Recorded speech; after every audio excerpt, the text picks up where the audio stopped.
అందరికీ hi friends, welcome to Bhuvan TV YouTube channel. ఇంటర్మీడియట్కి సంబంధించి సప్లీ ఫలితాలు ఎప్పుడు వస్తాయనేసి ఎదురు చూస్తున్నారు విద్యార్థులు. అయితే దీనికి సంబంధించి తాజా వార్త చూద్దాము. ఇక్కడ మనకు అఫీషియల్ సర్కులర్ ఇంటర్మీడియట్ బోర్డు నుండి అయితే రావడం జరిగింది. ప్రెస్ రిలీజ్ చూసుకోవచ్చు. రేపు మధ్యాహ్నం 2 గంటల సమయంలో ఆన్లైన్లో ఈ ఫలితాలు అయితే విడుదల చేయనున్నట్టు తెలుస్తుంది. అయితే ఇంటర్నెట్ వెబ్సైట్ అడ్రస్ వచ్చేసరికి టీఎస్బిఐ కాదు, టీజీబీఐ మారింది. సో ఇది అండ్ results.cgt.gov.in.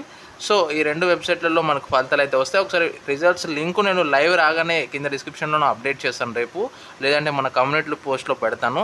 సో ప్రతి ఒక్కరు రేపు పాస్ అవ్వాలని అయితే నేను కోరుకుంటున్నాను. ఎవరైతే విద్యార్థులు ఈ వీడియోని సపోర్ట్ చేస్తున్నారో లైక్ చేసి ఈ వీడియోని మిత్రులతో షేర్ చేయండి. వాట్సాప్ గ్రూప్లలో ఎటువంటి డౌట్ నాకు కామెంట్ చేయడం మర్చిపోద్దు. ఈ రెండు వెబ్సైట్ లింక్స్ నేను డిస్క్రిప్షన్లో అయితే ప్రొవైడ్ చేస్తాను. ప్రస్తుతానికి ఇది వర్క్ అవ్వదు, ఇది వర్క్ అవుతుంది, బట్ లింక్స్ అయితే ఉండవు. రేపు అప్డేట్ చేస్తారు సప్లీ రిజల్ట్స్వి. So thanks for watching. ఎటువంటి డౌట్ నాకు కామెంట్ చేయడం మర్చిపోద్దు. అండ్ ఎటువంటి అప్డేట్స్ ఉన్న లేటెస్ట్ మన ఛానల్లో పెట్టడం జరుగుతుంది. So this is Bhuvan signing out. జై హింద్.